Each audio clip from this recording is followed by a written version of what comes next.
Hi everyone, it is I, the one and only Georg Skywalker. I hope you guys are having a great day today. So, today we're going to be talking about my final thoughts on the Bad Batch Season 1 finale and the overall Season 1 of Bad Batch as a whole. And at the end here, there is going to be an important update for what tomorrow's video holds. Tomorrow's video is the last video until late November and more specifically December, because as you guys know, I'm going to be taking a break from filming and making content because I've been making content since about more so April, like this current April, all the way till into May 4th and all the way into this summer. Summer is basically over at this point. Bad Batch Season 1 is over, so yeah, it's been a lot of fun. I wanted to wait to do these two videos until the Lego X-Wing project was out, and again, I hope you guys will go check out my Lego build, and also it includes parts 2 and 3 include a friend of mine, my dear friend Condor, and he's going to be involved in a bunch more projects on this channel and our other channels in the future. Great friend of mine, he helped me finish this X-Wing project, and I could not have done it without him. Go check that out. I wanted to wait till these parts were done to make these videos, these last two videos, this one being about Bad Batch, the next one being about what I have learned and what is going to be coming, and what is being discussed that we want to have come out in the next several months, which is what this break is also for. This break is also for me and Condor and our other friend, Quispy. But mainly, my friend Condor and I, mainly him and I, will be discussing and planning out what are we going to focus on, what are we not going to focus on, what are we going to do, what are we not going to do. We're going to be figuring that out in the next several months. Now, granted, he goes back to school. He does online school, but he'll be busy with that, plus he works a job. I'm currently going to be starting a new job very soon. But anyway, guys, I digress. That's for tomorrow. So right now, let's get into Bad Batch Season 1 finale, my final thoughts on it and the overall season as a whole. If you guys like my content and want to see more like this in the future after this break is over, definitely make sure to hit the subscribe button. And also make sure you leave a comment in the comments down below, whether it's positive or negative, because that tells me I'm not doing my job.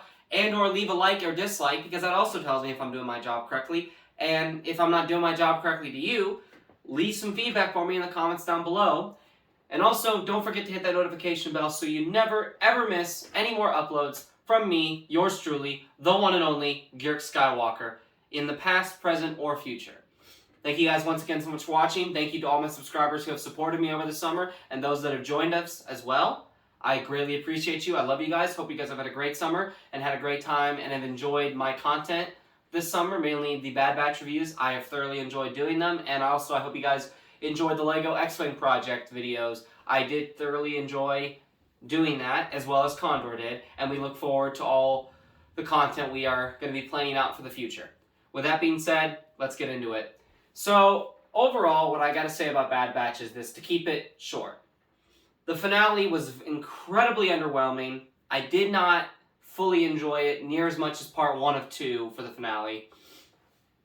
It really is the end of an era, though, because Kamino gets completely and utterly destroyed. And the worst part about that is the clones are the ones that destroy their own homeworld, where they grew, where they were grown, where they were trained, where they fed, where they slept. What they called home, they just destroyed. The entire Tapoka City, all the research facilities, all the main cloning barracks and facilities, all of that's gone. At the end of this episode, the Bad Batch emerges from the destroyed remnants of Kamino. There's no more storming, there's no more rain. It's sunny, but it is desolate. The cities are all destroyed. Crosshair, of course, once again, continues to be a beta. And what I mean by that is he just continues to blame the Bad Batch for all of his shortcomings and for why he got left behind by the Bad Batch in the first place, that they abandoned him. But Hunter obviously makes it very clear to Crosshair that, hey, we made a choice to leave because we didn't want to get killed by the Empire. We were not going to kill innocent people for the Empire. You made your choice and we made ours. You can still join us if you want. We would have still come back for you either way. One way or another, Crosshair, we were going to come back for you. And of course, in the beginning of the episode, they were dragging him around Camino while it's getting blown up by Admiral Rampart and his Imperial Republic cruisers, because they're still Republic cruisers, but they're now part of the Galactic Empire because the Republic is now has been officially gone since Episode 1 of The Bad Batch, which is around the same time as Episode 3, Revenge of the Sith, when Palpatine declares the Republic the first Galactic Empire. So, again, it's not super great. It's definitely not super great. Not gonna lie. It's very underwhelming. There are some deep moments, such as where they almost lose AZ, the droid that helped Fives escape whenever he was trying to figure out about the inhibitor chip that was in Tup that activated early that caused the clone trooper Tup to kill his Jedi leader during a battle at the very first arc of Season 6, for those that know what I'm talking about. And then, of course, Fives found out that Palpatine put all these chips in all the clones, and they're using them for some sort of purpose to wipe out the Jedi, and then he is killed by Commander Fox. In front of Anakin and Rex, no doubt. But yeah, moving forward, the Bad Batch gets out of there. But Omega, of course, realizes that Crosshair is not going to budge, not going to join them. So what she says to Crosshair, she says, "They're still your brother. They're still your brother's You're still their brother, Crosshair. You're my brother too." We also learn that Omega is officially older than all the Bad Batch because she was there. She was in the same lab that Nala Se created her in, where the Bad Batch was created also by Nala Se, and their mutations were enhanced by Nala Se in the same lab that Omega was created. So Omega's super special ability is this. Her body ages slower than any other human being and any other clone, because the clones age twice as fast. So the clones are created in 32 BBY, which was the year Episode 1, The Phantom Menace, takes place in the Star Wars universe. 32 BBY just simply means 32 years before the Battle of Yavin, for those that don't know. ABY refers to after the Battle of Yavin, which is the timeline of Empire Strikes Back, Return of the Jedi, and if you consider the sequel trilogy canon, Force Awakens, Last Jedi, and Rise of Skywalker as well are also on the ABY timeline. But we're talking about before the Battle of Yavin, because this is when this takes place. When we get to Attack of the Clones and Obi-Wan lands on Kamino and discovers the clone army that the Kaminoans have created for the order of Jedi Master Sifo-Dyas, who has been dead for 10 years, which was secretly actually ordered by Count Dooku, because Sifo-Dyas didn't have the money, and Count Dooku also betrayed Sifo-Dyas, and after he ordered the army, Count Dooku killed Sifo-Dyas to cover it up, so it wouldn't get back to the Jedi that, say, hey, someone's creating a clone army in the name of the Jedi Order. We didn't do this. So Obi-Wan discovers them in the year 22 BBY, 22 years before the Battle of Yavin. Where we're at in the timeline at 19 BBY, which is the year that Revenge of the Sith happens, and the year that the Bad Batch Season 1 has happened. Where we're at right now in Bad Batch, it's still 19 BBY. It's only at this point, it may be only maybe 2 months, tops. At this point in the finale, we are at least 2 months since the final events of Revenge of the Sith happened, meaning Obi-Wan has already cut Anakin in half, Anakin has been burned to a crisp, he's been put in the Darth Vader suit, Padme has given birth to Luke and Leia, Senator Organa officially has adopted Leia, and Obi-Wan has taken Luke to be raised by his Anakin's stepbrother, Owen Lars, and his wife, Beru, his uncle and aunt, by biology because of marriage, because of Owen's father's marriage to Anakin's mother, Shmi, on Tatooine, where Obi-Wan will watch over him for the next 19, almost 20 years until we get to the events of Episode 4 New Hope. Of course, we will also see Obi-Wan return in the Kenobi series, which is set 10 years after Revenge of the Sith, and exactly 9 years before the events of Episode 4 New Hope in the year 9 BBY. But I digress. So that's just the general timeline of that. So what I mean by clones being double-aged is this. Clones are technically 10-year-olds. The clones that have fought in the Clone Wars from 22 BBY till 19 BBY, or something similar to that, the first batches of clones, so let's say Rex, Cody, all those types of clones, Echo, Fives, all of those clones that I'm mentioning, these names I'm mentioning, they were all born in the year 32 BBY. By the time the Clone Wars begins in 22 BBY in the Episode 2 Attack of the Clones at the Battle of Geonosis, they are technically 10 years old by normal standards. But because they have accelerated aging, they are 20-year-olds in 10-year-olds' bodies, and they look like 30-year-olds. That's what that means. Omega might be, let's say, 15 or 16, but she looks... I don't really know the math, and I'm not going to go into it, but she looks like she's 11 or 12. But technically, even though she looks like she's 13 or 14, or maybe even 15, and she's in the body, and she looks like she's about 10, 11, or 12, she's technically only 7 or 8 years old by aging standards. And we don't really know the year that she was created yet. They haven't exactly put that in stone, and it still would be confusing because, again, she ages slower than every other clone or any other regular, normal human being. I'm going with human being because that's the easiest Star Wars age range, because other species, there are obviously multiple different species that have aging differences of what they consider age and what they consider, fast or, child, adult. There's different, every culture in Star Wars, every different species in Star Wars has a different, thing for aging. For humans, even though there might be different cultures that, say, oh, you're a man at this age, or you're a man at this age, and yeah, we have that on Earth here too, it's still a matter of you age normally. Like, I'm 22 years old. It's been 22 years. I am 22 years old. That type of thing. We also see at the end that Nala Se is on a facility that looks very similar to a mountain world where Luke's evil clone from the expanded universe, Luke, with 2 U's, which was created by the Empire from Luke's severed hand that was retrieved by an Ugnaught on Cloud City during the events of The Empire Strikes Back when Vader sliced off Luke's hand along with his father's lightsaber. And then he gives it to somebody who gives it to the Empire, including Palpatine being there, and Luke was cloned from that. Or I should say Luke was cloned from that, because it's 2 U's. And Joruus C'baoth was created from that, was also cloned from tissue cells taken before Joruus C'baoth was killed, which was before the Clone Wars, if you read the Heir to the Empire trilogy from the Expanded Universe. So we're in a mountain area that seems very similar to where Luke is going to fight Luke in the Expanded Universe. A very similar mountain facility where Joruus C'baoth, the clone of Joruus C'baoth, was at in the time of the Expanded Universe. It's a very similar looking planet. It looks very similar to the planet Wayland from the Heir to the Empire trilogy from the Expanded Universe, which to me is the true canon. Now, we'll see where that goes in Mando Season 3, because we heard about Grand Admiral Thrawn in Mando Season 2.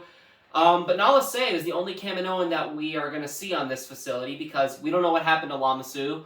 We don't know what happened to the other Kaminoans. We can only assume the worst. We can only assume the worst happened to the rest of the Kaminoans and the rest of the clone cadets. We can only assume that they were killed. Now, I'm going to just say it overall.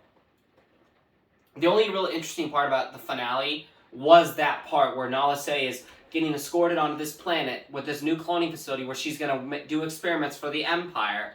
And she meets a female scientist who bears the same Kaminoan symbol as the clone cadets in the Attack of the Clones, the same symbol as Dr. Pershing from The Mandalorian, who would do experiments on the child, Grogu, Baby Yoda, and the same symbol of the Kaminoans in general from Kamino. That Kaminoan scientist in this finale, this female scientist, bears the same symbol as Dr. Pershing and the Kaminoans scientists. So it's interesting if they're going to be working on some sort of connection with the Rise of Skywalker and Palpatine and cloning maybe Grogu. I don't know. We don't really know right now. We just know it's going to be heavily fortified by the remaining clone commandos, clones, and eventually it will be Imperial stormtroopers. But I'm sure in some capacity they'll probably keep the clone commandos around until the clone commandos age to the point where they just die. Or if some sort of clone rebellion happens where all the clones rebel and then they, live out their remaining days helping the rebellion in ways we don't even see, or maybe they just go off and live their lives in peace. We don't know. We don't fully know that yet. It's still being connected and it's still being developed on. And I think where this series suffers, though, the most overall is there's just too many cameos, guys. There's just too many cameos. Too many cameos. Now, Mando Season 2 was guilty of this too, but it did it in a way where it still was able to tell a cohesive story of Mando is trying to find a Jedi for Grogu to go with and be trained, because Mando believes that Grogu needs to be with his kind the same way that, the same way that Mando was brought to his kind, even though his parents were killed and he was taken as a foundling by Death Watch during the Clone Wars. Okay, so here's the thing. We really don't know where Dave Filoni and Jon Favreau are going to be taking Mandalorian. We have no idea. And Bad Batch is certainly connecting to it in a way, along with also Jedi Fallen Order, the comics. We have no idea how this is all going to connect, because Disney is kind of just stuck at this storytelling point before the sequels, because they fricked up. They literally broke the canon, figuratively and literally broke the Star Wars canon. What they should have done, and I've said it before and I'm going to say it again, they should have left the Expanded Universe canon. If they wanted to add to that, that would have been fine. If you wanted to retcon certain things, that would have been fine. You should have left the main stuff after Return of the Jedi as canon and made movies set way after that and after Kate Skywalker. And made new stories. Or you should have adapted those stories from the Expanded Universe after Return of the Jedi with Luke and Han and Leia. You should have adapted that into trilogies or multiple different trilogies, and series, because that would have been the smart thing to do. You had an Expanded Universe of 20 plus years in front of you, along with 1 through 6, the complete George Lucas saga, and Star Wars The Clone Wars series. 5 seasons at the time. Actually, technically 6. When Netflix finally made season 6 in 2013. You had 6 Clone Wars seasons, you had 6 movies, and you had an entire expanded universe of 20 plus years. Granted, not all of it was considered canon when it was created. Some of it was just like, fan fiction or spin-off stuff. But there was a good majority of it that was canon to the story of 1 through 6 and after episode 6. And 1 through 6, I mean. And you decided to scrap it, and you completely and utterly botched and broke the Star Wars canonical timeline with the sequel trilogy, with the comics, with some stuff in Rebels, with some stuff in Resistance, with some stuff like this and that. Guys, they have literally just ruined and botched the canon beyond repair at this point, to the point where it's like, you just need to completely retcon your canon and keep this canon and put it in a vault, because at this point, you've selectively just messed it up so bad. Now, I want them to keep making Star Wars stuff. It's not that I don't, guys. But what they have to do is they have to move away from the sequel trilogy. They have to move away from the Disney fanfiction trilogy, from the sequel era. They have to completely make that its own timeline, or they have to completely say, this is a complete spin-off, this is not canon to after Return of the Jedi, or anything during 1 through 6. None of this is canon. Here's what is canon. Some of the Vader comics can remain canon. Some of the other stuff regarding Luke and other characters, they can still be canon, but a lot of it has to go, including the sequel trilogy, including Star Wars Resistance. All of that stuff needs to be completely retconned and erased, because it is just an absolute disgrace and complete debauchery to what George Lucas set up, to what real Star Wars is and was before Disney owned it and basically ruined it. Now, I still have hope for it. And what Bad Batch needs to focus on is they need to focus on character development of their characters. The Bad Batch, including Echo, because Echo hardly got any screen time. He hardly got any screen time at all. He needs to, they need to develop him, because he's had the most story arc out of any of them. Now, we've gotten to know the Bad Batch fairly well in this season, and I'm glad for that. But it mainly felt a lot of times like it was the Hunter, Wrecker, Omega show starring cameos, which again, Captain Rex's episodes were great. I loved seeing Cad Bane and Fennec Shand. That was cool. I liked seeing Hera. I liked seeing Tarkin. I liked seeing Caleb Dune and his master and seeing how it all play out. But the Martez sisters, completely unnecessary. They needed to let those characters be their own thing and just let them go, because those characters are unlikable, and everyone is pretty much in agreement on that. If you like them, that's fine, but most people don't. So there was no point in bringing them back. So I think what they definitely need to focus on in season 2 is they need to focus on developing more so the Bad Batch, focusing on action missions, helping Rex. They need to focus on trying to do something and taking it where it can focus on the Bad Batch. On the Bad Batch. No Sid missions, maybe 1 or 2, but really focusing on the Bad Batch and doing missions and helping Rex with whatever they're doing with. Because obviously there's going to come a point, now that they have rescued Gregor, unless Rex has already rescued Wolf, they need to rescue Wolf next. That's just the next step. But also what they need to do is they need to focus on telling a story, and telling a good story of them surviving in this new galaxy set after the events of Revenge of the Sith. That's what they need to focus on in the next season. Now I'm awaiting Bad Batch Season 2, which comes out in May 2022. And right now, especially, I'm looking forward to Book of Boba Fett and Kenobi. Especially Kenobi. They have to do well with this one, guys. Because if they don't, that's it for me. I have given Disney 6 years. 6 years of my commitment to watching their stuff. I saw all 5 of the Star Wars movies that they made. I saw Force Awakens when it first came out. I saw Last Jedi I saw Rogue One when it came out. I went and saw The Last Jedi at 1 in the morning with my friends. Okay? I went and saw that movie. I was so hyped, and they disappointed me beyond belief. I went and saw Solo: A Star Wars Story, even when it was being boycotted. I went and saw it the night before I graduated high school in 2018. I went and saw The Rise of Skywalker with my friends after we binge watched 1 through 8 and were ready to be disappointed, and we got disappointed even farther beyond what The Last Jedi did. Even though Last Jedi still, I hate way more than The Rise of Skywalker for different reasons. Okay, I have watched your series. I liked Star Wars Rebels overall, but it's not perfect. Okay, I tried watching Resistance. Yeah, could not get into it. That was a terrible show. Awful. And I tried to get into your comics and High Republic, and honestly, it's a joke. Some of your comics are good, other stuff, it's a complete joke. And I have seen them continually blame the fans. So what you're gonna have to do is this. You gotta stop blaming the fans. You gotta stop blaming them for every single failure that you have. And what you have to do is you've got to get back to what made Disney Disney.